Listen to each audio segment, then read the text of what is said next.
Hello, my name is Tara All, and we are back for another EA Zoom meeting, and I am happy to return as always. And I'm especially excited today because we're going to talk about the moon. And for those of you who are familiar with my work, I'm going a little fast, you know that I am super into this technique called planets first, which is choosing a planet first, rotating it to the ascendant, and then living experientially kind of from that part of yourself. And so I just had my birthday on July 20th, and I chose the moon and Saturn together. So it's my first year doing two planets, but the moon seems to be taking the driver's seat, if you will. So it's perfect time to get into moon. And I have labeled this, well, I guess really this chat, because we're going to bring people in and talk about the moon, but feeling good with the moon, because ultimately, and with this picture I chose, those of you who are tuning in and not watching, it's this kind of peeled applique on a wall with graffiti, and it's a little girl holding a little piece of paper that says "just right." And when I think about the moon is the part of us that wants to get it just right, to feel just right, for things to be just right. So before we launch into a bunch of chat, I would invite you all to feel into yourself and to play around with the question, how do you feel right now? So just take a minute. Feel into how you feel.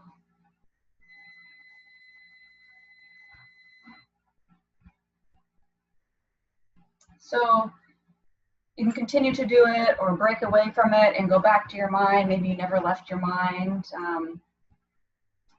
For many of us, we get asked the question, how do you feel? And we launch right into what we think or what we think about what we feel. And so those moments where we pause for a second to feel what we feel, that's more true moon. So if you want to enrich your relationship with that part of yourself, it's important to give yourself space, time, presence just to be with what's going on. And not to figure it out, not to figure out what it means or to answer a question about, but just really to feel what you feel. And you know, I'm going to get into this in a little bit, but as I was driving home from my day job today, I was thinking about the moon and feeling. And when we're in that lunar space, it really is, like, let's say if we want to look at moon in Aries, what we're trying to feel into is, what does it feel like to feel like an Aries?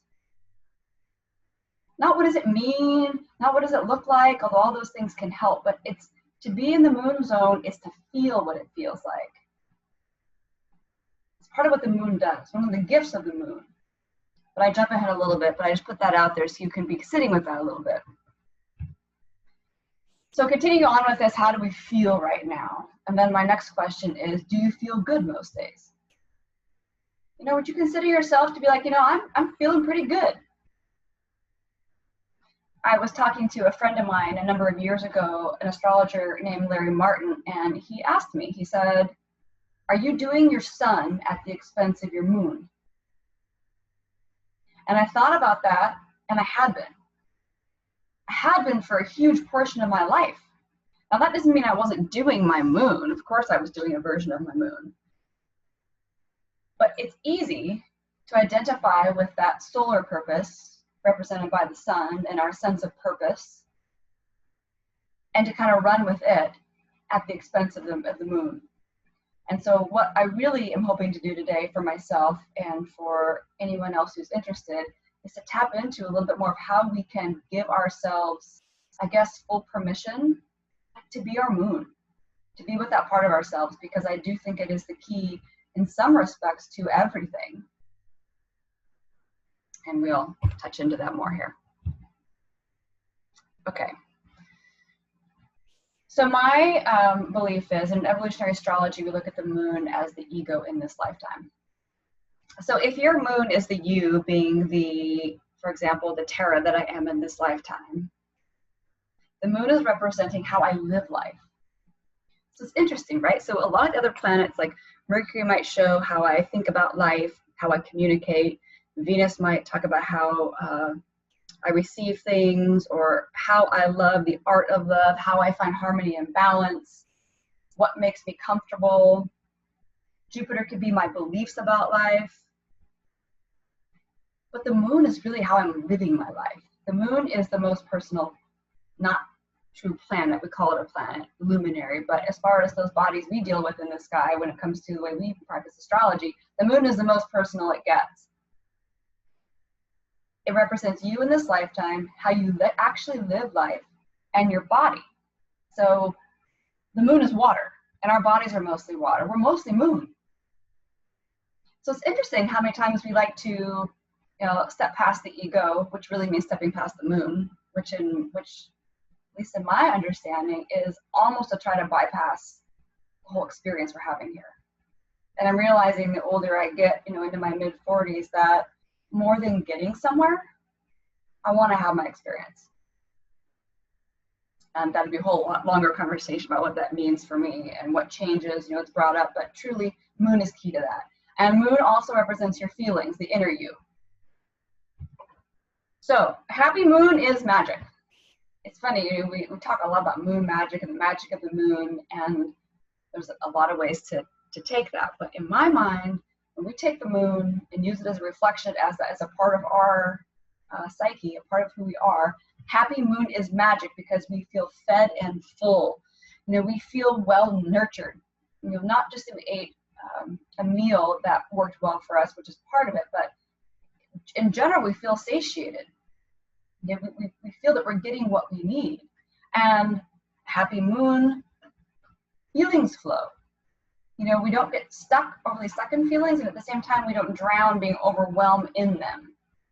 Or the other side of moon can be trying to avoid feelings altogether. But whatever it is, happy moon is like this. Feelings can just do what they do, and they don't rule our lives. It's like us moving through a day without fixating on each individual moment.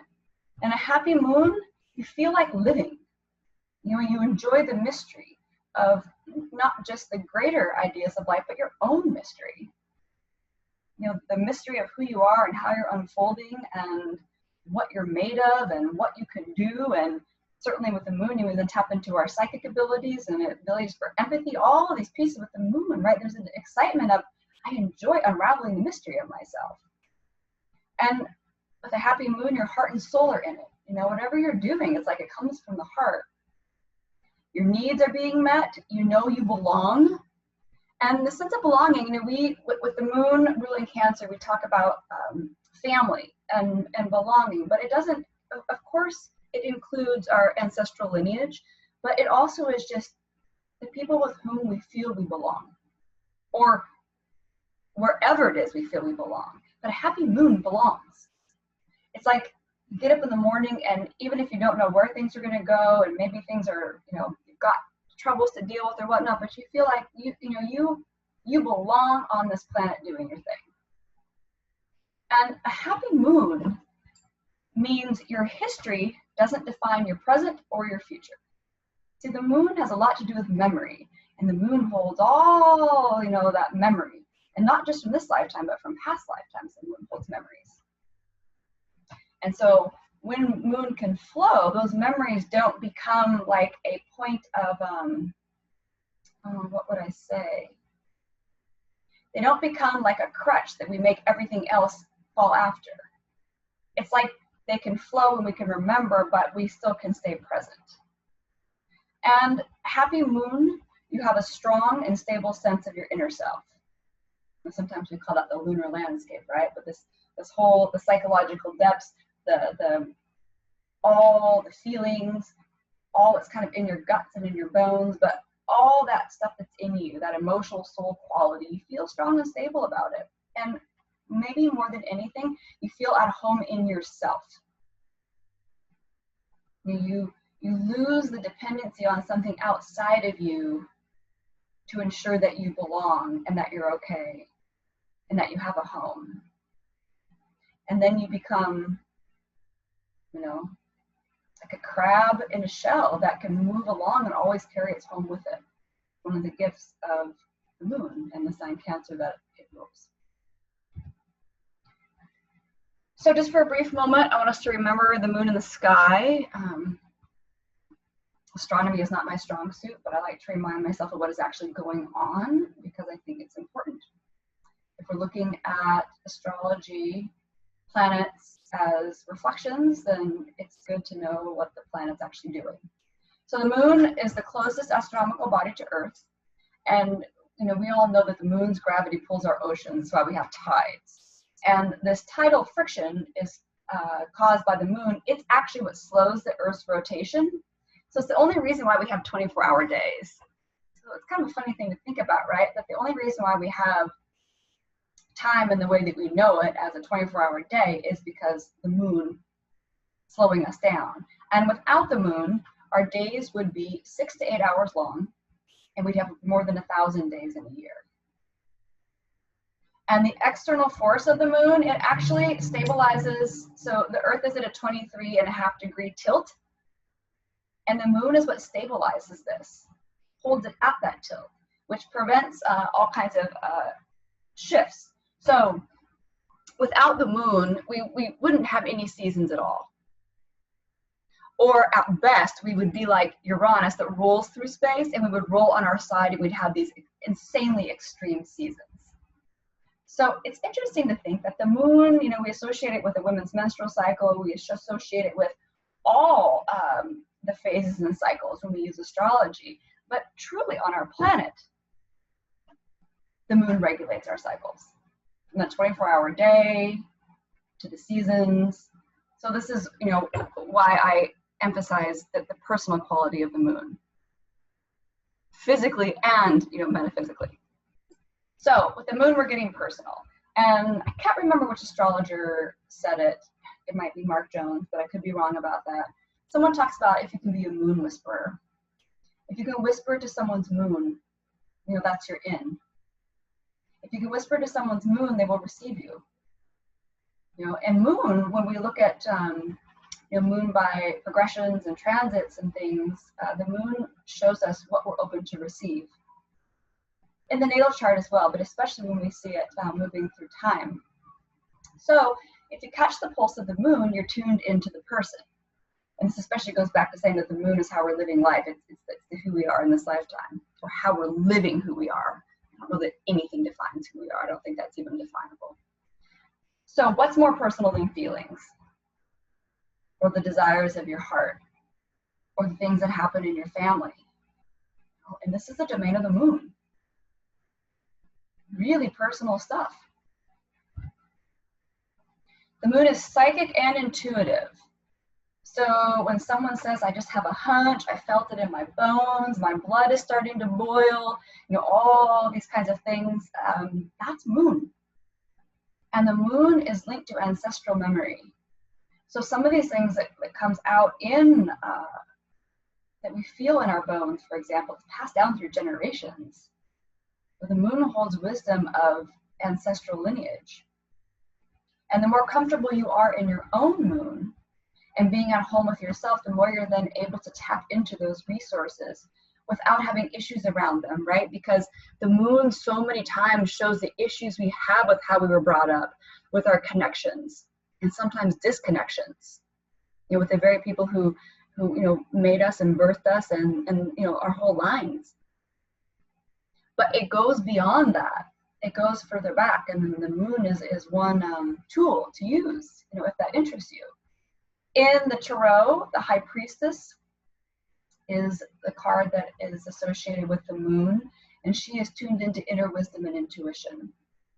Right? She almost always has her eyes closed, and her hands are, usually reaching up to draw down the moon, and she's like almost like the moment of conception, if you will, like things come together from the inside.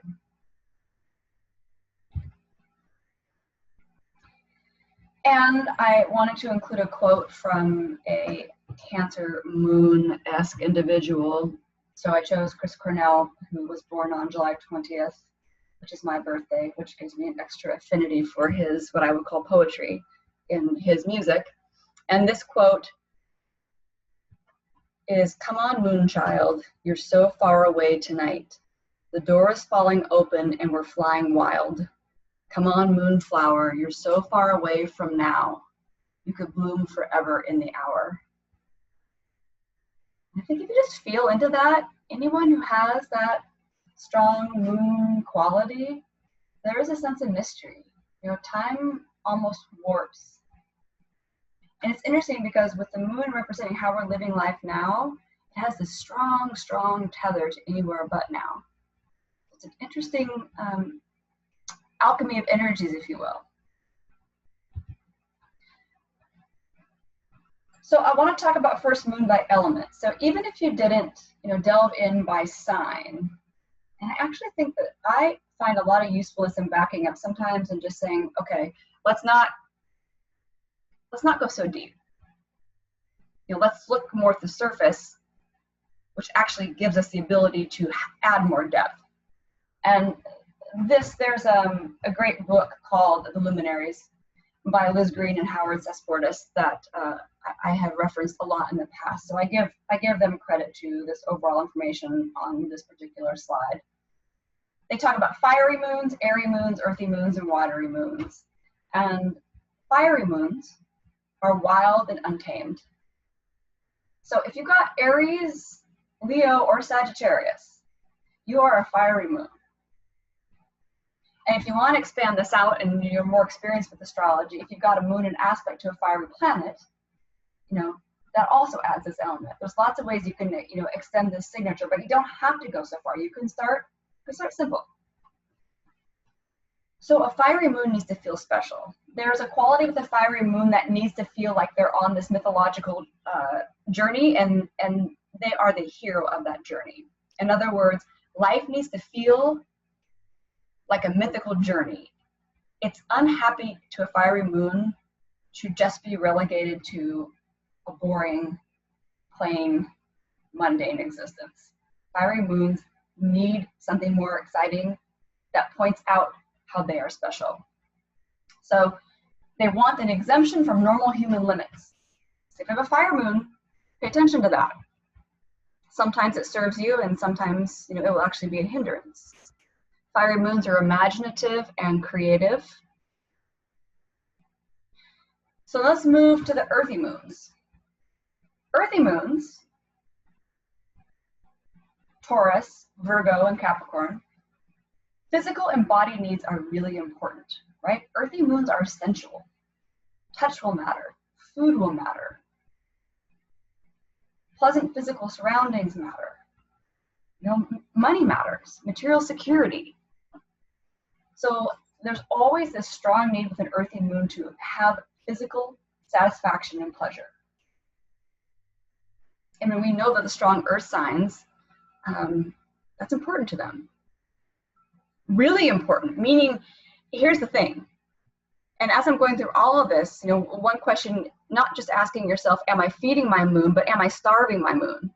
If you have an earth moon and you're not getting physical contact, and not in the way that really, makes you feel held, secure, makes you feel good, turns you on, whatever, those qualities are for you, that's a sign of starvation of your moon. And remember, a happy moon is like the ticket. It's the ticket to really living a life that you feel really good about. So let's move to the airy moons.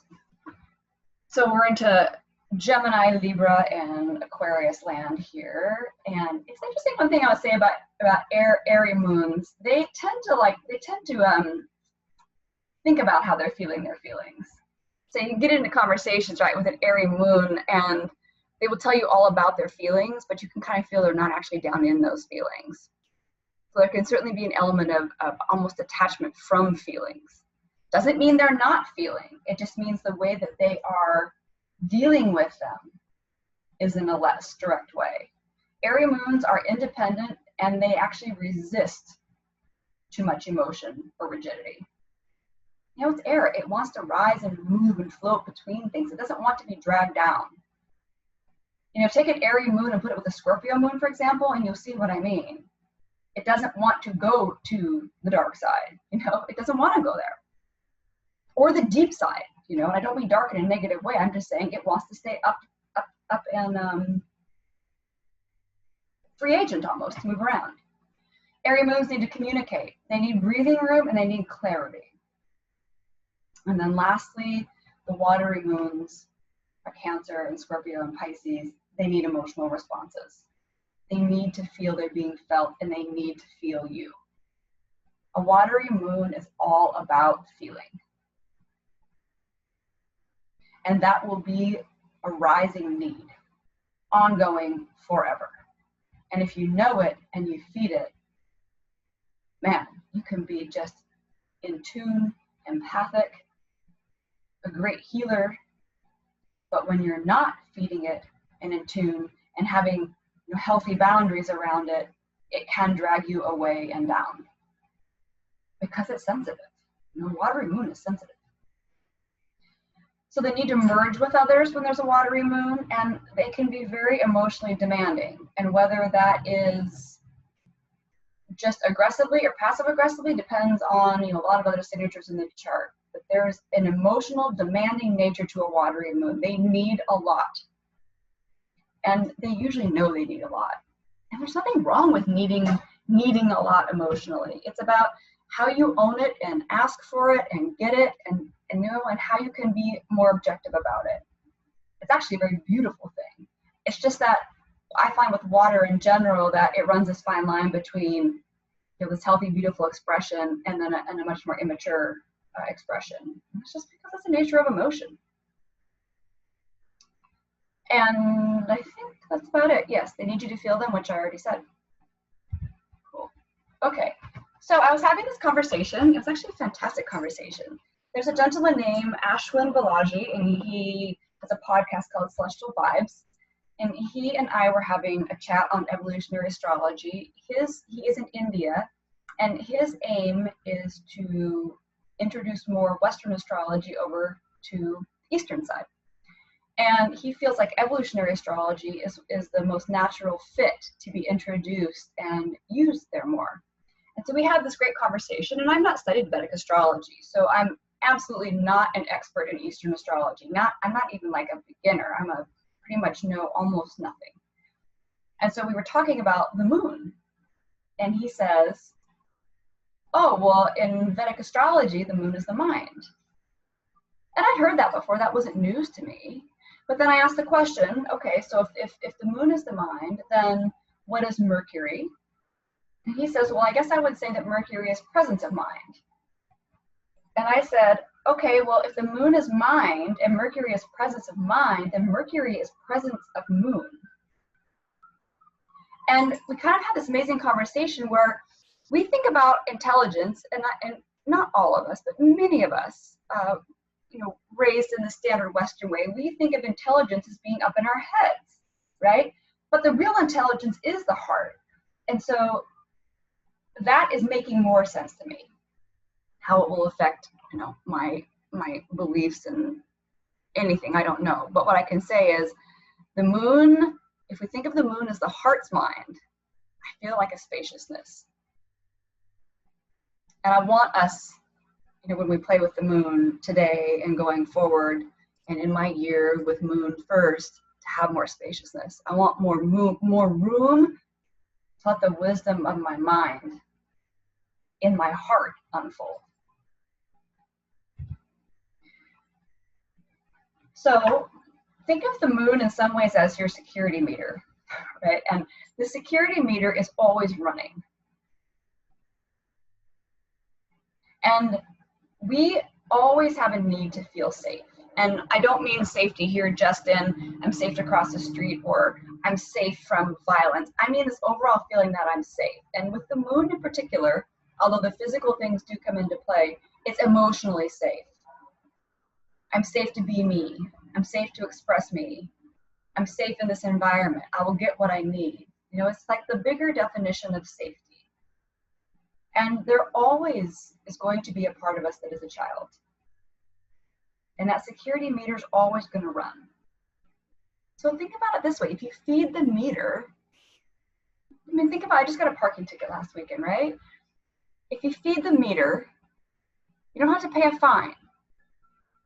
But it does require going and paying attention and paying the meter or whatever's required. The moon requires attention. It requires your attention. A happy moon doesn't happen by chance. Happy moon happens because you care enough about you to give yourself happy. So in every moment, the moon is feeling into, and for any of you who are choosing to live moon first, you will be feeling into, am I okay? Am I taken care of? Are people being sensitive to me? This is a big one. Do I belong here?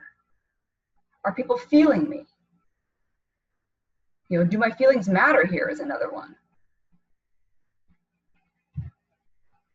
So let's break it down to the signs without spending too much time. I have a tendency to like make too much material, and I may never rein it back, but we will, if we get too far into it, we'll skip, because my favorite part of these Zoom meetings is the sharing. No. I suppose I'm gonna give a little plug for EA Zoom meetings, but I don't just give talks on EA Zoom meetings. Like on my drive to and from work, which is a long commute in LA traffic, I listen. And I love the idea of sharing and learning in an environment that is free except for giving our time and our intention. So I'm very appreciative. And I think maybe that's feeding my moon, so that's a fantastic thing too. So emotional security needs for Aries: independence, freedom, experiences. A moon in Aries needs room to move. It needs to experience things for itself, and it needs to take the lead. When Dane Rudra talks about Aries in general, he talks about, I name myself, right? Aries needs that freedom. Just because someone else had this happen to them, just because everyone in the world had this happen to them, I won't know until I try it for myself. Aries has got to try it for him or herself. Taurus needs material security. Stressful signatures of Taurus in the chart can tap into fears of survival, not having enough. We see the classic hoarding symptoms come from Taurus signatures, right? There's just a deep feeling underneath, somehow I won't have enough. And whether or not that comes from real past life experiences or current life experiences kind of doesn't matter. If that's the programming, no matter where it came from, then that's what we have to work with. Taurus also needs routine, comfort, and simplicity. So if you have a Taurus moon and you're overwhelmed all the time, that's a sign right away that there are things you can do to give yourself more ease. Taurus needs to feel ease. Libra as well, but Taurus especially. Gemini needs variety, communication, interaction, information. Gemini doesn't want to be bored. Cancer, emotional connection, nurturing, sensitivity, a home, something to nurture, right? All of us Cancers, we don't have to have children. We can grow plants in gardens. We can do art projects. We can nurture people at work, but we need to grow things. And ultimately, that growing other things in our lives, if there's a plant in your house, for example, that you tend to, or your cat or your dog, whatever it is, your kid, it's a reflection of what you're doing for yourself. It's always a mirror. Leo needs appreciation, attention, needs to express and create. And Leo needs love. If you have a moon in Leo, man, you need love. Probably more love than most people think is reasonable. But that's okay, because there are plenty of other people who think it's totally reasonable. Virgo, to self-improve, right? To Virgo, I'm always making myself better. So we see Virgos oftentimes, a new eating plan, a new health plan, I'm learning this new thing, doing this new thing. I am improving myself to be useful, to get it right. And Virgo needs to be able to try to figure it out. There's a certain level of needing to be able to analyze and giving yourself the time to do these things, right? Self-improvement doesn't come with just flipping a switch. Like you need time and the patience and the prudence to let things unfold as they will.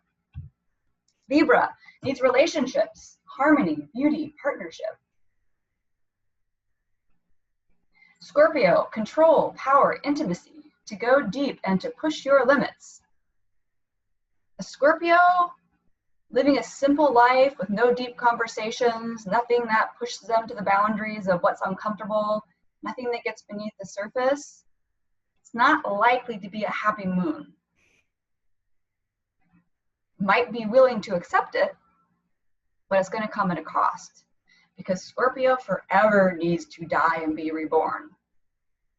And that requires pushing through, right? Not going above or under or around. It's going through, which, by the way, our whole lives are going through. There is no other way but through. Sagittarius needs to have fun.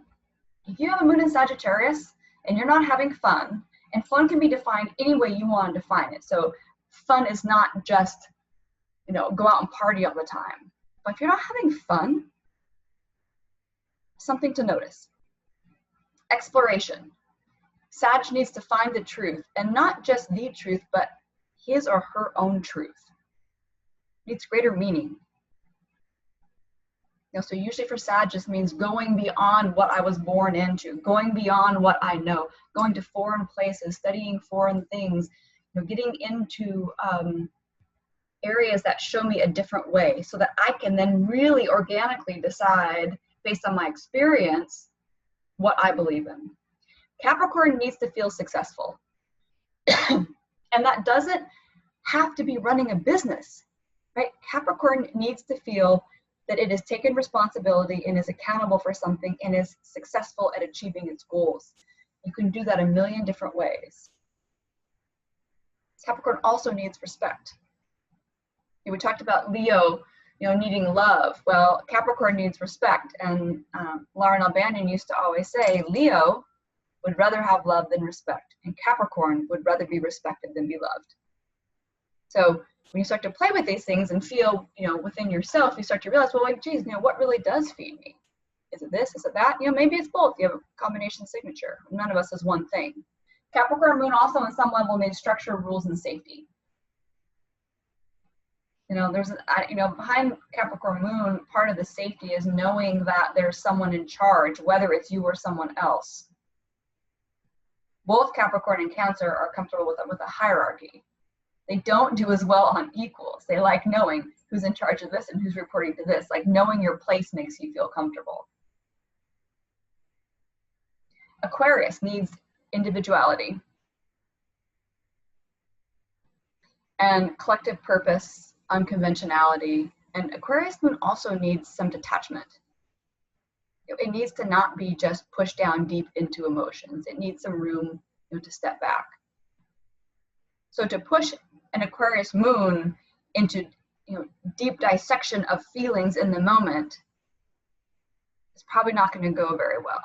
Or you're just going to end up having a conversation with a Spock-like being, who is completely out of their body and observing from the edge. Aquarius tends to stay on the fringe versus coming into the center. Pisces needs to be inspired, needs to have a vision or be part of a vision, needs to feel compassion, needs to dream and imagine. Like Pisces doesn't want limits. Pisces wants to feel that magical world that is just open to anything. Doesn't want to be labeled, just wants to be accepted. All right, so quickly here, the luminaries. The sun is our type of energy, our sense of purpose, and how we're meant to shine. So think of the sun as being like the literal energy that we're made of, right? Like the frequency that we are. So I have a sun in Cancer. So I have Cancer energy, or the fuel of myself is Cancer. Cancer is my frequency. The moon equals life, right? Sun is purpose, moon is life. And the moon is what we do with our life and what we do with the light that we are. So think about it this way. The moon receives and reflects the light of the sun. And the relationship between the sun and moon is how we live our purpose, right? This is how Dane Rudhyar teaches this. Sun, purpose, moon is life. The relationship between the two is living our purpose. And we don't live our purpose with either one or the other. It's all about the relationship. So Dane Rudhyar calls your moon phase you were born under your lunation birthday. And he says, saying I am a full moon phase is just as reasonable as I am a Libra. And he says that your solely lunar phase is how you were actually working things out on this planet, how you're actually living, right? So it's all about the relationship. You could have amazing energy represented by your sun. Your potential and your sense of purpose can be off the chart. But if you can't do something with it, and if your heart isn't in it, it's not likely to manifest, not in life as we know it here. In other words, in some ways, the sun can be a potential, and the moon activates and actualizes the potential. So the last thing we're going to look at before examples is just the lunation phases. I thought it would be fun with the volunteers to talk about their phases a little bit as well as just their moon. So the 8 phases of the moon and the sun, we begin when the sun and moon come together in a conjunction, and that is called new phase. So between your sun and your moon, once they've come together, as the moon moves ahead of the sun, 0 to 45 degrees is new. And so in the sky, this is either dark or the beginning of a crescent. And new is starting a new cycle. So if the way we're living our purpose, if we're born under a new phase, it's really to initiate a whole new cycle, and it's beginning in the darkness. The light comes from within, right? New moon doesn't shine bright for us. New moon is activating the wisdom inside and then kind of stepping out in the dark and seeing what happens. And it has an Aries, this whole phase has an Aries quality to it. It's like new moon people are just driven to experience life, and they have to do it for themselves. And they may stumble around, but that's fine. They just need to overcome the inertia of Pisces that came before and to bust out into the new phase. So as the moon continues waxing, right, so the new phase is the very beginning of the waxing. Then the moon gets a little bigger as a crescent. And from 45 to 90 degrees, we have the crescent phase, which has a Taurus-like feel to it. And these individuals are building a foundation.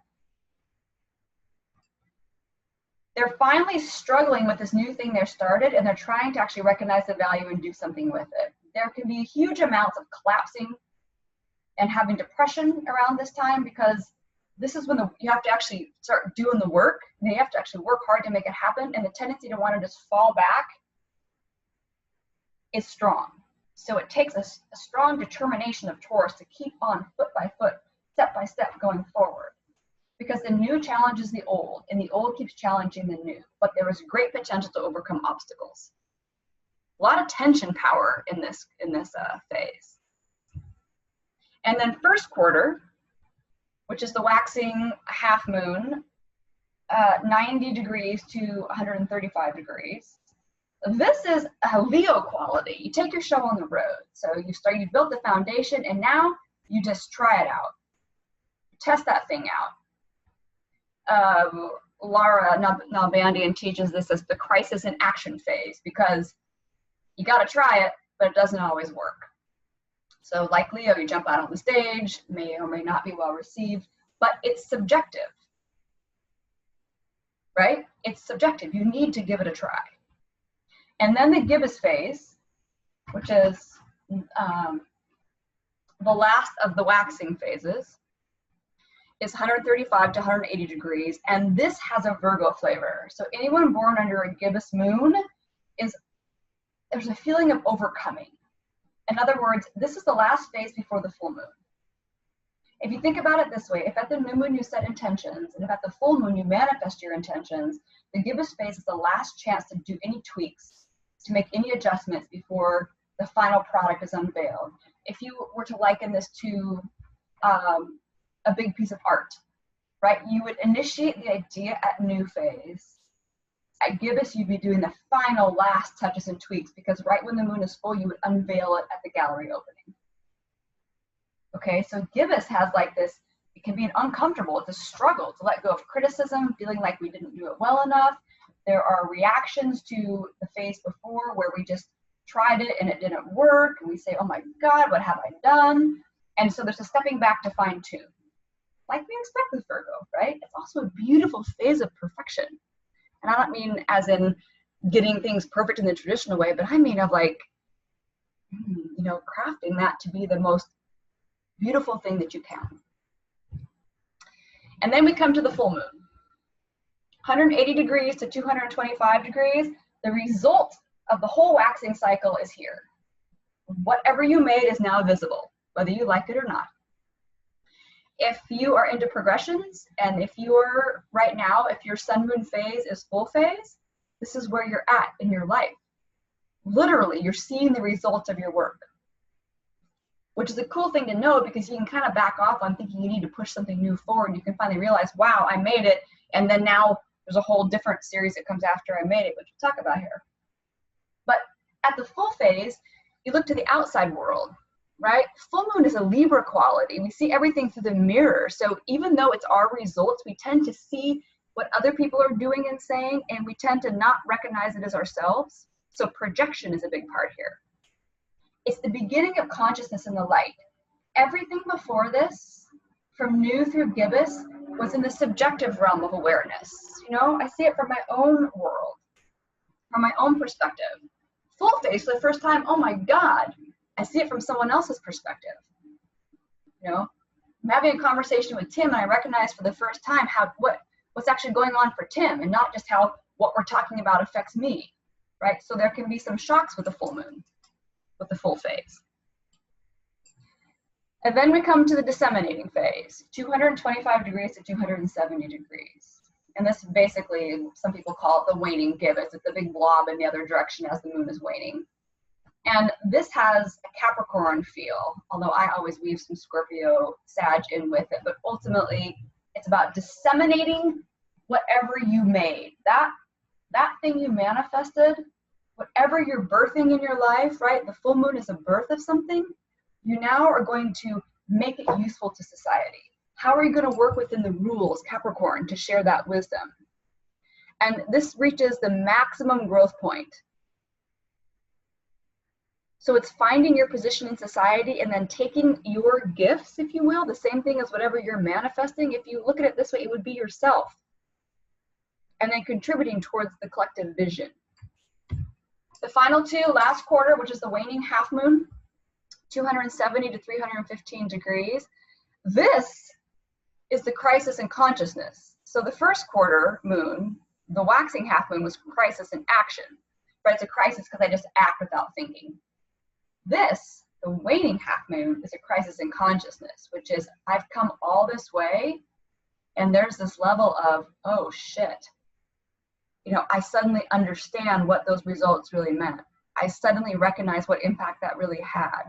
I now accept responsibility for my actions, and now I have to understand and assimilate the results. This has a very Aquarius feel. You know, it's looking at the bigger picture, looking at how it affects the whole cycle, not just the one little piece of the cycle. And this is also the phase where you become the embodiment of beliefs or the cause. It's you in the context of the greater good. There is a tremendous, tremendous capacity here for awareness, insight, creative solutions, to really take whatever that thing is that you manifested, whatever it is that you gave birth to, whatever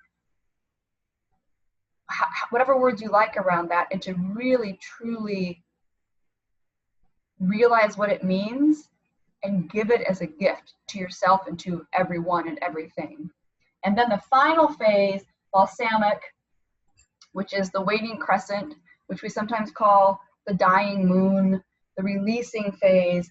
Oh, anybody born in the balsamic phase, there's a very prophetic, mystical quality because you've done the whole cycle. Everything's done. What's left is to prepare the seed to start a new cycle. So there's this letting go, surrendering to be reborn. You know, there's this, anyone born in balsamic generally has a strong orientation to the future. because they recognize that time is now running out here, and the next thing they need to do is literally turn themselves to prepare for what's coming next. And they have a lot of wisdom to share in that sense towards the future. True prophecy oftentimes, rests in this signature. So this urge to sacrifice oneself, this is Pisces if you haven't already felt it. The Pisces feel the urge to sacrifice oneself, to complete my social destiny, to give myself, right? If I'm about to wind down, now there could probably be little like throes of death of I don't want to, but more often with people we see this sort of, there's a sense of I'm done. And now I can maybe almost in an elder fashion or in a truly free place from any attachments can give what I have that will enrich, if you will, the soil for the new thing to grow. And for other generations too, this is for everyone. So there's awareness of what was and what will be. It's a bridge of transition from one cycle to the next. There can also be some fear around here because in the balsamic, you really can't relate to the old cycle, but you're not in the new one yet. So if this is your phase, be kind to yourself. You're in limbo. You truly are. You're in a sense of limbo, liminal space, twilight time, if you will, between. So there's a withdrawing from the external to listen to the internal voice. Introspection happens here. All right. Final thoughts before we jump in. The moon triggers our neediness and immaturity. So here's a happy thing. If you experience someone being needy or acting in an immature way, you're dealing with their moon. You have an in. And those of you that are, working with astrology or any of the other tools that we have to really understand kind of what goes on with us and to recognize and to meet ourselves and other people where they're at, this is a happy thing. Not that we like ourselves or other people being, incessantly needy or having immature reactions, but we can recognize, oh my gosh, my moon is first right now, right? My moon is in the forefront. My moon is speaking. My moon is acting. My moon is, and you see someone else's, and you can have a different level of compassion. And you know what? You could have a really good conversation. You could be a moon whisperer in this place. If you don't get so triggered yourself that you can't, stay with yourself and be there. So, and then I was thinking of this, right? I was starting with this sentence I was typing. My moon says, and then, no, my moon shouldn't have to say anything. This is a moon realm is not about having to say things. It's about feeling things. There's an element of our moon selves that believe that you should feel what I need and you should feel what I feel. And I shouldn't have to tell you. So here's the no-win situation. I need you to fill in the blank, right? I need you to pay me extra attention every Saturday when I'm teaching my class. But I need you to know I need it without me asking. This is what our moons like to do. They expect to be moon red. And this sets us up for all kinds of other issues, right? So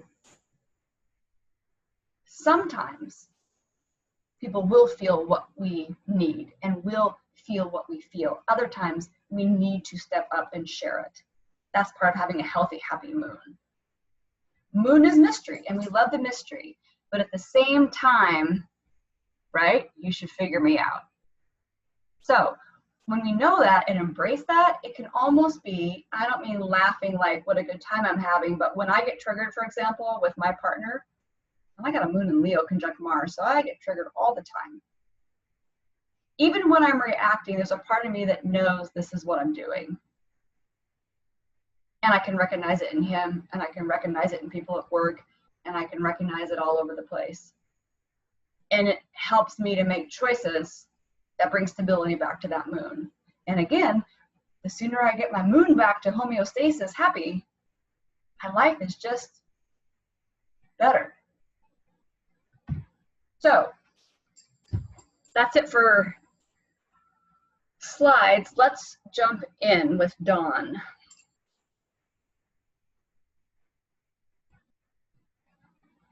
Dawn, can you unmute yourself? Hi there. There you are. Hi. Okay. Hi. So, for people listening, you have a moon in Scorpio. It is in the 9th house, and it is conjunct Neptune. And you are a balsamic phase. Okay, that's what I thought. Yeah. So you are that last one we talked about, which is interesting. And you and I have chatted before, but I don't think about that particularly. Nope. So I've never actually talked about that with anyone, so it's interesting to hear.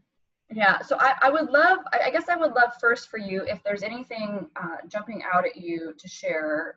And then here's something that I will want to ask you. And Summer, you're the next volunteer, so I'll ask you this as well. I want you to share with us what it's like to feel as your moon sign. So it doesn't have to be a long description, but I want for everyone, for all of us, to feel from someone, for example, Dawn, who has a moon in Scorpio, what for you are feelings like? What is it like for you to feel? You know, maybe when do you get triggered? But more like the quality. I guess a lot of the things you were describing, I was relating to. I get very triggered by that concept of, I need you to do this, but I'm not saying it. Like, you should just know. How do you not know this? And that I know that was a general statement that you made about the moon, not a moon in Scorpio. I would say maybe that just feels a little bit more intense and irritating for me. I get maybe a little bit more reactive, I think, with that sign too.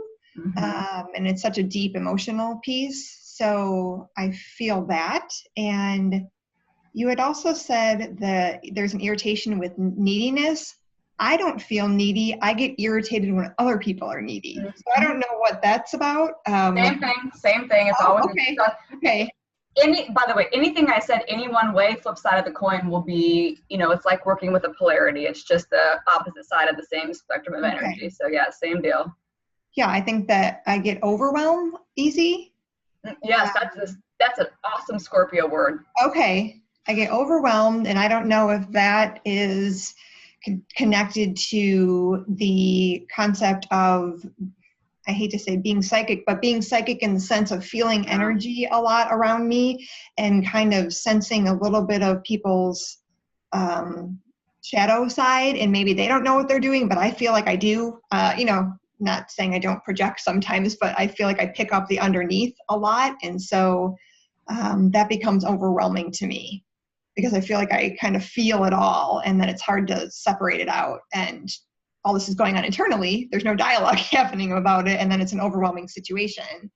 Right. You know, it's so to kind of draw us with the signature here. So moon conjunct Neptune adds a huge Neptune flavor, right? And we also know that Dawn is a balsamic phase, which is Pisces flavor. Those two pieces together add this tremendous, you know, Neptune Pisces together energy in there. And so one thing that Neptune tends to do is it does take over, right? It is everythingness. You know, there is no definition with Neptune. And as we think about being born in a balsamic phase, in some respects, because there's less to do right now, the tuning into sort of all the psychic, energetic, emotional frequencies, I think will be stronger. You know, it's like there's if it was like a new moon phase, for example, you would be more worried about your subjective, I'm doing this, starting this. You know what I'm saying? Like you would be less available for all those things to come in.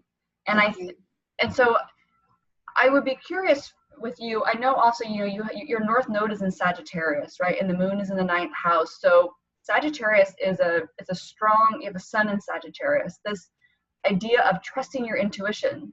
Yes.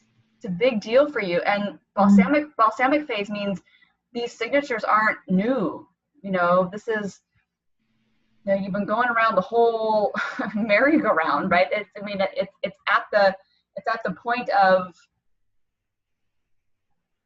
I guess, what are those final things that you want to release before you move on to the entire new cycle, whatever that would look like. And sometimes there can be pressure around that, you know, and so I don't know, do you ever feel, I know you talk about overwhelm. In those moments when you feel overwhelmed, are there things that you do for yourself? In other words, how would you, if you feel yourself going to overwhelm, how would the moon parent in yourself step in and say, here's what I need, here's how I'm taking care of me, or do you? Yeah, I mean, that's an ongoing process, right? I think I'm always trying to learn the lesson of pausing and responding instead of reacting, which doesn't always go so well. But just recognizing that I also need a lot of space, my own space from everyone else, just a little bit here and there. So that helps me sort of just calm down until I can be more objective about what happened and then communicate it. I don't know if that answers the question or not. No, that's fine. But there's not I more wanted to get a feel. I wanted to get a feel, and then I wanted to talk about keys to, like, anyone else who has these kinds of signatures, anything you would share around how you feed yourself. I think about always the polarity oftentimes is part of the remedy as well. So that balance between, Taurus and Scorpio, like being able to step back and sometimes have things be simple, moments where things don't have to be so intense, or where you don't have to always push the next level. It could be helpful. But I would love to hear from you, just any little tips, and who cares about the signs, just tips that you do to keep yourself emotionally stable, because that's what we're talking about here. Like, all astrology aside, right. It's like, what is your life strategy for being okay? Because if the moon is our okay meter, what right. keeps yours?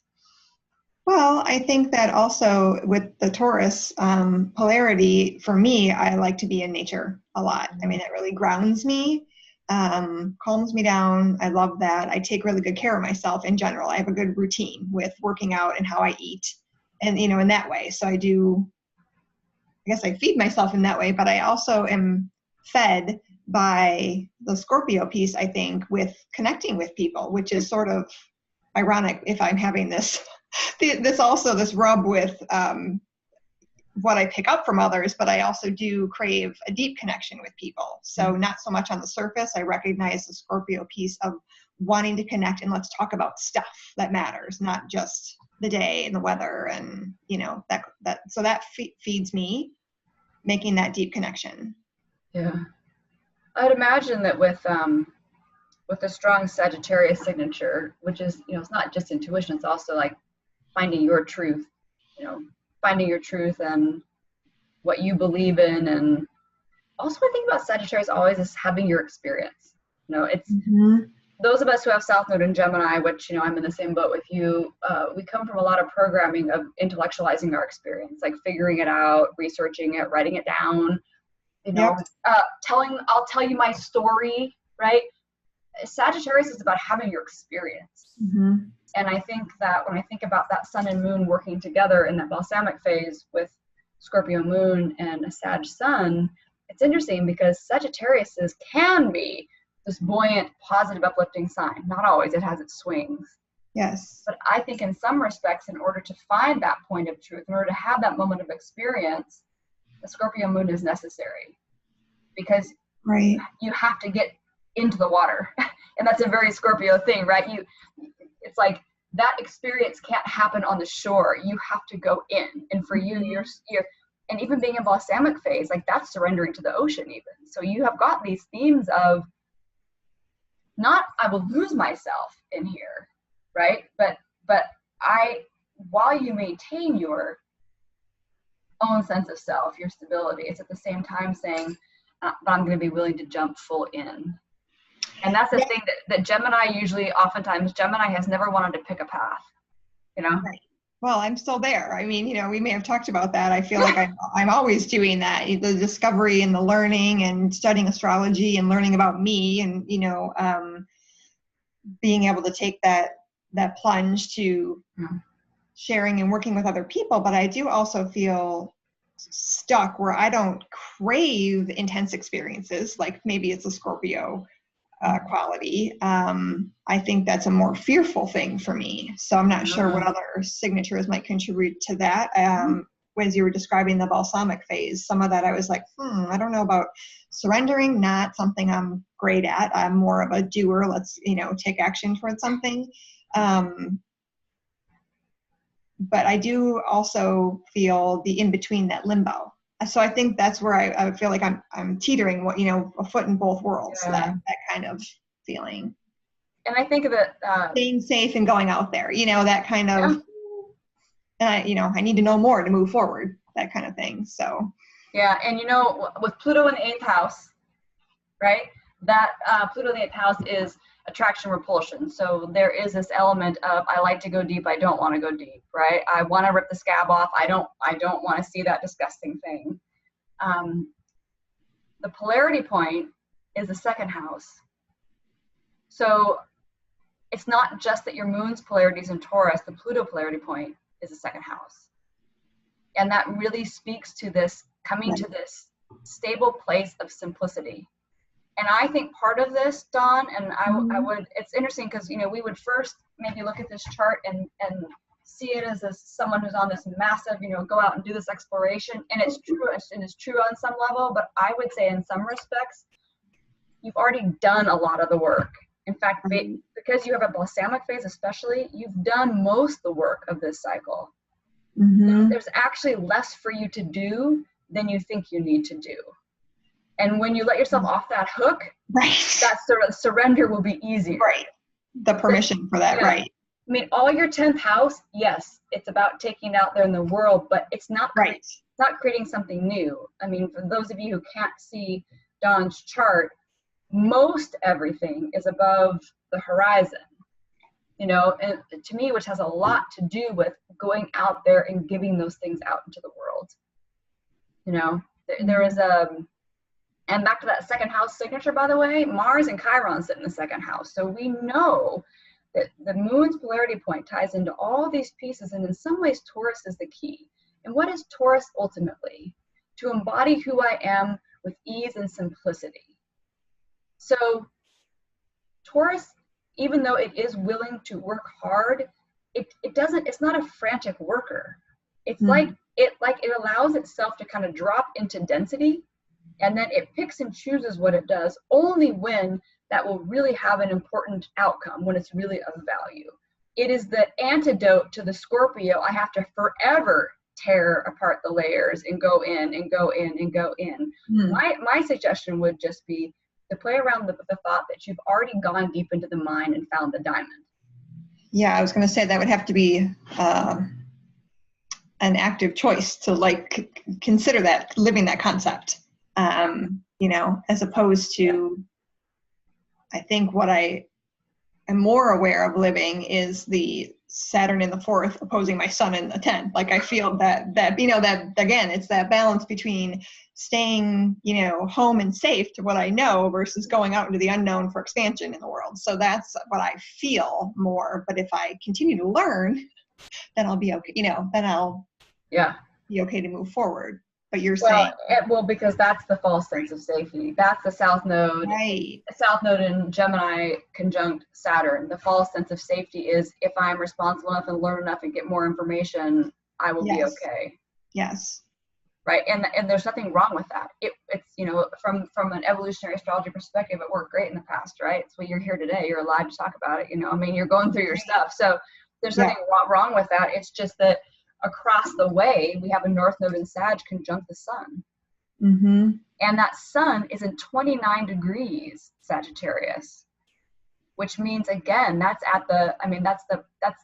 almost to Capricorn. Yes. So that speaks to me again, these things, when we look at balsamic phase, we look at 29 degrees of things, that's a lot of wrapping up. So there's really something to be said for having this deep heart, soul felt, I'm done. And I don't mean done in a sense that I'm not going to go on, but I mean. That's what I was wondering. You say wrapping up as in pattern that I keep repeating, wrapping up, what am I letting go of? What's being surrendered? I'm not sure. Yeah, and I don't know that any of us will ever have, and we can bring up lots of things. I don't know that any of us will ever have direct answers to that. You know, I guess what I would say it is whatever larger evolutionary cycle you've been going through, the balsamic phase speaks to that particular living that sense of purpose. Yes. That you've been going for is winding down. And then a new one will begin. So you're not new at this way of, so, you know, in comparison, a new phase person would, like, they would literally just be initiating the ideas. They would just be stepping forward. Now, it doesn't mean in everything, because we have a million cycles going on at once. So I'm not trying to, this is, you know, we have cycles within cycles within cycles so much that our minds can't handle it, right? At least my mind can't handle it. Maybe other people's can. I can't. But what I can feel into is I can say, on some level, you've already put in a ton of the work. You already have a ton of the wisdom. You already know so many things. And now it's almost more about how you're going to use it. So it just means it might mean you have a little bit less to learn, but spend more time cultivating how you use what you've already learned. That's how I would use it. Yeah, the action piece of it. Right. Okay.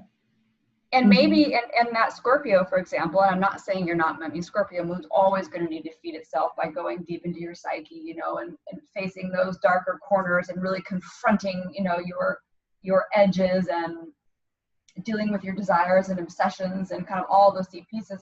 But I would also suggest this, that moon in Scorpio, it doesn't have to just be used for you, you know, and so when you start to shift that to being how you use it as a gift to others, it takes on a whole different feel as well. And I know you already do that, so I don't mean to say that you're not, but I think there still is some shift around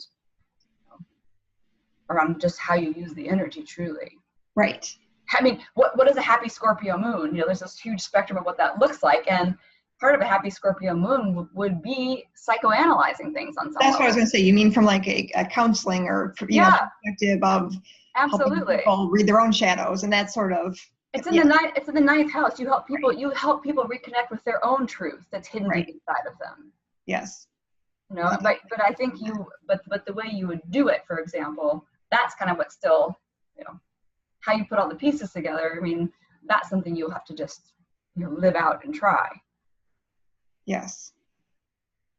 I was going to ask what your thoughts were on the significance of the moon squaring my ascendant and descendant. Means the moon is a huge part of your identity, how you put yourself out in the world and how you relate with others. I mean, this is the thing. I think moon is a big part of who you are in this lifetime. I mean, anything to me that is aspecting, because that also means, well, what degree is your, on this particular chart, there's not degrees on the houses, so I can't see exactly where the houses start. But with the moon squaring the ascendant and the descendant, let's just play with that and not worry about the others. I think about the ascendant as being how I show up in the world as myself, right? So it's my identity, who I am. The seventh house, who I am in a relationship. We put a Scorpio moon in there, that's intense. Yep. It's intense, it's feeling, it's empathic. I mean, especially being moon in Scorpio, right? It means essentially that how you go forward in life and how you interact with others in life is transformative. You can't help but be a catalyst for transformation no matter what you do. That is who you are. That's not something you need to learn. That's just the energy of who you are. Right. But to be mindful of it is important, because for some people that won't be comfortable. Right. And sometimes it won't be comfortable for you. You know. One thing, and I don't know if this totally relates, but that's coming up possibly with the signature is, I think that I, even growing up and being younger, didn't realize the kind of being that emotional sponge, if you will, and absorbing so much and not quite understanding, you know, thinking that someone's reaction or anger was because of me. So, you know, oh, it must be because I said something or didn't do something, or, you know, always kind of taking that on. And I feel like I carried that on as even a safety strategy. Like I will feel everyone out to feel how they're feeling. And then if they're feeling okay, then I can feel okay. So I feel like as I get older, I'm much more aware of that and realizing to separate myself out and, you know, more of that Aquarius energy and be more objective and looking at that. But it's very difficult, I think, for so many years not knowing. And then once I was aware of it, to realize I was still doing that and needing others, you know, needing to feel others out first. That is feel. It's absolutely a safety mechanism. Here's one thing I would offer. The teachers and mentors in my life who have helped me the most have been able to be comfortable with me when I didn't feel okay. In other words, me being angry or disgusted with myself or in a rage or crying and sad or totally hopeless or disappointed, they didn't need to manipulate my feelings for, you know, they didn't need to manipulate anything. And one thing about a Scorpio moon is good at manipulation. You know, and I don't mean manipulation in any kind of a mean sense of it or any kind of an ill will way. I just mean Scorpio moon is good at manipulating emotions to get what it wants, to get what it needs, to give you what you need, to give us what we need, you know? So that very same energy that you just described can just be used in a different way, but it will require you confronting the part of yourself that doesn't like other people to not feel okay. Right. Because honestly, one of the healthiest, greatest things about Scorpio is they can meet you in your darkness. Absolutely.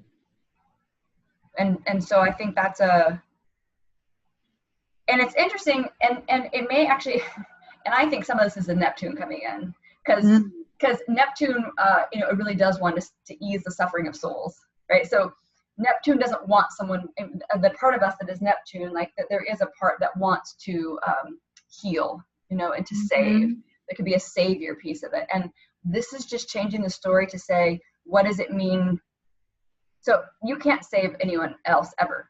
Nope. They can only save themselves. And sometimes the only way they're going to save themselves is to be fully present to their feelings. That's a moon gift. If you have moon, all this moon stuff you have going on, you have a huge moon gifts. But the best gift you can give someone else working with the moon is to let someone feel their own feelings, take charge of their own feelings, recognizing what they're feeling, you know, and so I think that's great that you recognize that piece. And it's just a switch of being, I'm actually not helping people when I try to help them be not uncomfortable. You know, like when I try to move someone out of their uncomfortability, you know, I'm really doing it because I don't like feeling uncomfortable because they feel uncomfortable, and I feel like I can feel it so I can know how to make it better. And all those things, you know, maybe you could make it better. The thing is that I don't believe that that's for us to do for anybody else. Right. Yeah. Let them have their own experience with that. Right. Yes. And you can be with them. Yep. Yeah. Definitely. So, oh, that's awesome. Thank you. Yeah. Okay. I know we're running a little over, but Wanda, it's okay since we're the 6 o'clock. Can we still talk with Summer? Oh, yes, definitely. Go ahead. About 15 more minutes. Oh, awesome. 15 minutes for Summer. Thank you so much, Dawn. That was awesome. Thank you. Summer, are you there? I am. Hi. Do you know? Hi. Do you know your lunation birthday face? I want to say it's balsamic. I think it's disseminating. Okay, disseminating. There we go. Okay. You're definitely on, both you guys are on the waning end, which is interesting.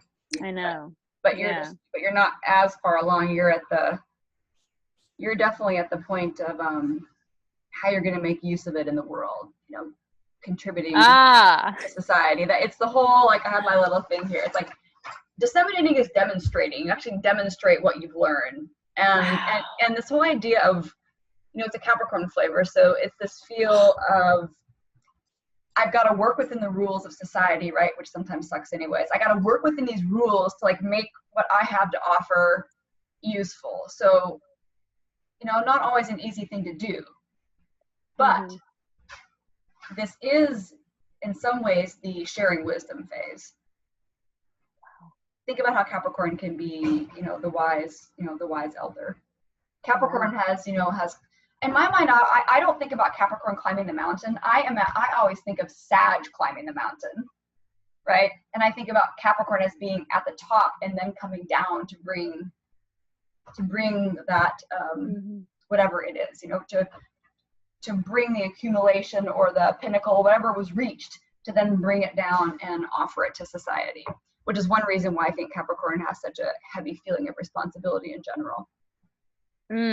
That resonates very deeply, especially realizing that my solar return chart this year is like a Capricorn stellium in the first house, and just really working with that archetype a lot, and just finally going into that stage of my life where I'm starting to really meet this archetype face forward after being so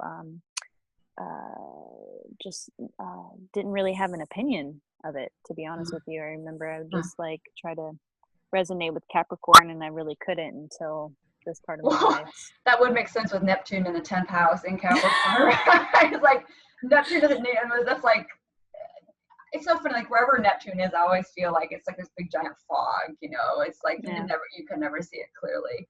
But that also means that that's actually where the crystal clear moment will come. Yeah. Hey, will you share with us, because I think I'm enjoying it just by, well, I don't know that I really believe in chance, but we'll just say just by chance that we had Dawn with the moon in Scorpio. Now we have you with the moon in Taurus. So I think it's super awesome that we've got you guys at polarity points, which means you'll have everything in common, but from looking at two sides of the spectrum. So would you share with us how, what your lunar landscape, what feeling is like for you? This has been such a journey, because if you can see my chart, I have a big whopping stellium in Scorpio. You do. Pluto exactly opposite mine. And for everyone who's listening, Pluto's conjunct the North Node, which means she doesn't even get the help of the Pluto polarity house. Like everything stays in the 8th house. You could maybe hit Dawn up afterwards for some guidance since she lives in that land. Yeah, but as far as like my feeling landscape, I feel like I've been drowning a lot in the scorpionic transmutation and just deep dark web of my being, and having to go into myself in ways that I never had the insight to be able to do that. And so as I've come out of this very intense I want to say it's in the Bible, it talks about the valleys of the shadows of death. And so with that being said, I've had a long and hard road getting to the point where I am accepting the fact that, oh my God, routine is literally saving my life.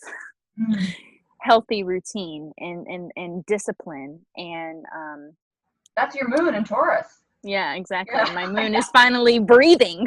It's like, oh, hi, I'm here. And so I'm in my early 20s as well. I'm going through my Jupiter return, so this is all kind of like culminating. I'm having my Jupiter oppose my moon, and oh my God, and it's just been a very wild ride. But I feel like for the first time, I'm myself finally. Like I've been working through this muck. I've been working through this like deep, just unveiling all these things that have been so hidden from me my whole life, and getting truth to the matter, and just really piecing myself and my authenticity, and finding these like pieces of like roadmap to myself, and it's been one hell of a journey. But anyways, like I said, in this last year, since Jupiter has gone into Scorpio, I felt it, and my life has forever changed, and it hasn't been the same, in the way that like I'm so anchored. I am so anchored now, and anytime I'm feeling like emotionally displaced or manic or any kind of like waves that'll come, it's so mild now because I'm so rooted and grounded into what I know. So that's a very long-winded way to say that I am starting to honor and to nurture my needs, because I feel like for so long they were just, I don't even know what they were. I was so out of touch with them. It's like I would feel them, but it's something that you said that resonated with me, that Dawn also spoke on, was you should know how I'm feeling. Like, you should know how I'm feeling, that expectation, and just like living out a life of expectation and just very just struggling to have the ability to voice and express myself in a clear and grounded way, just my needs, basic needs. And I seriously, for the first time in my life, things are not so dramatic. And I'm a very expressive person because that's just who I am. It's in my chart. But I am so like, Saturn is like coming around. It's going to be returning soon, and I'm having all this Saturn energy come in, so it's like helping me root down and get really comfy with my moon, and I'm sure that's going to be uncovering my whole life, and I'm really excited for it because I've never felt so grounded. So I don't know if that answers your question. No, it's good. I'm thinking it's interesting. I had lots of thoughts, but who knows what will come now. I was really wanting just to listen to you. Thank you. One thing, when you were talking about the whole piece about expecting people to feel what we feel, that, by the way, that also applies to ourselves. We can have the expectation with our own selves to say, hey, like to myself, I'm supposed to know what I feel. And no, that whole lunar landscape, if you will, it doesn't fit in organized containers with labels. It just really doesn't. Yeah. And also, I was thinking this too, like, so this whole idea of the solely lunar phase, the sun moon phase being how we live out our purpose. That how we live out our purpose, our sense of purpose. And I was just thinking about this. You have all that Scorpio stuff, right? We know Scorpio is your intention. There's no joke. I mean, it's house is packed, it's there. But we also have this strong moon down there.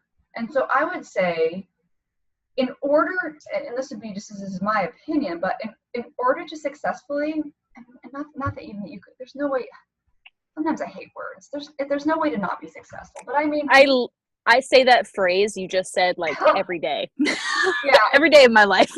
Yeah, but we still have to speak English, right? So until I figure out some other moon language, which I don't think is probably my gift, we're stuck here. But I guess what I mean is to have the deepest, fullest, transformative experience of Scorpio in the 8th house, to truly use that, to flush it out, to share it with the world, to use it to heal yourself, and to really come into this.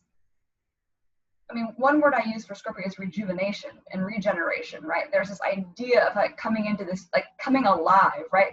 Someone has a lot of Scorpio, we push to the edge of death because we want to feel alive, those who do it. It's not so much about craving death, it's about wanting to feel alive. That's why oftentimes we see people play those edges. But to do that, moon, in some respects, is your anchor. So it is like, the way you live it out is through a Taurus body, right? It's through a Taurus ego, through a Taurus self. So I think it's really, and what's awesome about this, being in polarity, is it's not separate. Scorpio and Taurus are not separate. It is literally one, if you want to imagine it as a line, it's one big line of energy, and one's just holding the other ends of the same rope. You're not even working with two different ropes here. I mean, that's like the intention to me is even more doubled down. Yeah. And so this idea of the more that you can root down into Taurus, which is self-sufficient, simplify, take care of my body, be grounded, stay with me. stay with me and not lose myself when the overwhelm starts to happen, or stay with me and choose the simple road when the trauma and the drama threatens to, take me down. You mentioned something earlier too about when all things were hidden from you or something like that. Well, before things were hidden. But I would challenge you, they weren't hidden from you. That's only something you do for yourself. Hiding. They weren't hidden from you. You didn't want them yet. Bingo. And that in itself is empowering. That's an empowered moon in Taurus that says, I don't want more than I'm ready for. That is the most healthy expression of Taurus. I don't want more than I'm ready for. I don't want more than I can embody. I don't want more than I can manage. I don't want more than I can swallow. Right? And that's the ticket to actually going even further into Scorpio land, which sounds perhaps counterintuitive, but it is the ticket. Yeah, it's funny, like the journey that I've been talking about, like going into this like hellfire, it's been a journey of complete like growing up, and all that I had to go through to get to that point of taking accountability and going through like, okay, I'm being put through the ringer as far as like being able to like see myself as I am and do that Scorpio archetype. And you're changing, by the way, so you'll be always doing this. Consistently. Yeah, that's right. You are a dynamic being, not static. Sometimes Taurus loves to just know what it knows, and then to be like, oh, I know this. Where's the group in the ground? No, but there's a part of your essence that doesn't change. Yeah. And the closer you are to, I guess, letting that part be at the heart of things, then even when everything's changing, your body and circumstances and whatever different parts of our bodies, that part won't. And the more you are like grounded into that part of your essence, it won't matter so much. Yeah, it's very huge what's been happening as far as the decisions I've made that I never thought that I would make, because I was so like in the, I'm just gonna go by the flow of the universe in a way that I only could think that could happen, like the only way that my mind could perceive it happening, and through like very mystical or just very unrealistic, and not like unconsciously suicidal. I'll just put it that way. Unconsciously, like I am a life enthusiast. I'm so thankful to be here on this planet and in this body and this life, but I was doing things that were so unconsciously like self-harming. But anyways, I, through this intense following, like this feeling that's been showing itself, I decided to root down and become a part of a routine, a community, and not only that, start to go to college, which I never thought that I would do. And so now I'm like having this routine, and I've never been mentally healthier in my life. I've never been more sustained, and I just keep saying the word grounded. And some things have been coming up around, you had mentioned the needs of Taurus needing sensuality and touch and love, and I need that. And it's been difficult having to like realize that I'm at a phase right now where I'm still like nurturing my own garden and my own mental health, and like the thought of having another person in my life has really terrified me. And I just realized I've come to the terms like what I truly want is just a companion, not necessarily like a relationship, but just a companion, someone I can feel comfortable with. And lo and behold, someone just came around, and I'm like, not to get into anything, but I just think it's interesting to see how I'm evolving, even in like how I'm my just how I'm processing relationship dynamics. Like I'm not going on this like illusion, creating something that's not there. I'm so like, I'm going to be this person's friend, and I'm going to act in what's real, not create something, so that's all I have to say. That's beautiful. Thanks. Thank you for sharing. Thanks for having me. My pleasure. And by the way, if you're doing all this in your 20s, early 20s or whatever, you could, give yourself a pat on the back. Like, that's early. Thanks. Yeah. I'm gonna keep hearing that, so it's a good It's sign. true. I really appreciate that. It's true. You. Okay. I think Wendy had a question, and then we're going to wind this thing down.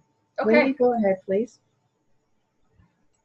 Hey, I don't even think I remember my question, but what a Awesome. That's perfect. fabulous presentation. That was so good. I loved all the detail, Tara. I was just, I have a moon in the 8th house, a Capricorn moon in the 8th, and a loaded 4th house. Ooh. Yeah. Wendy, I have a loaded 4th house too, and I struggle because there's the part of me that wants to get all the words right, wants to figure these things out, but I really, every time I come back to it, even in this talk, I think moon just wants to be felt, and when we hold the space together, it feels good. Like I feel good after having conversation, so I appreciate everyone sharing. Oh, yeah. I was just thinking, I remember now what it was when you were talking about, getting your moon needs met. I was like, oh my God, because I've been in this relationship with someone I've known a long time, but we have just come back together, and oh my God, I'm getting so many of my needs met. And it feels so freaking good. I'm just like, yum. Like, I'm 53. I'm like, come on. It's like, I'm like 10 years of filling up my needs. And it's not like overly like attachment. It's just fabulous. I'm 44, and I'm in the first relationship I've had, which is, we just had our 3-year anniversary, where I feel like my moon in Leo, really gets, I feel seen, I feel appreciated, I feel like there's room for me, and that just took me a long time. It takes us whatever it takes us, but I tell you what, it really, and we talk about in relationships, Venus and Mars, and that's all part of it, but man, at the core root, that child inside moon, if it's not met, it's almost like I feel like it's the crux upon everything else stands, It is for me because I have Pluto in the 4th house, but of course, yeah. I'll be working on my inner child stuff probably forever, but We both. Yeah. I just think that it's just nice to see this perspective, because there's so much about ego and EA, and we don't really talk about the moon as much. And so this was just it's very validating. It's very validating. Thank you, Wendy. Okay, I think we're good. Thank you everyone so much for being with me and with all of us. Thank you. Thank you, Tara. Can you please stop share? Okay. Any final comments before we wrap it up? From you, Tara? Did you have any? Oh, from me?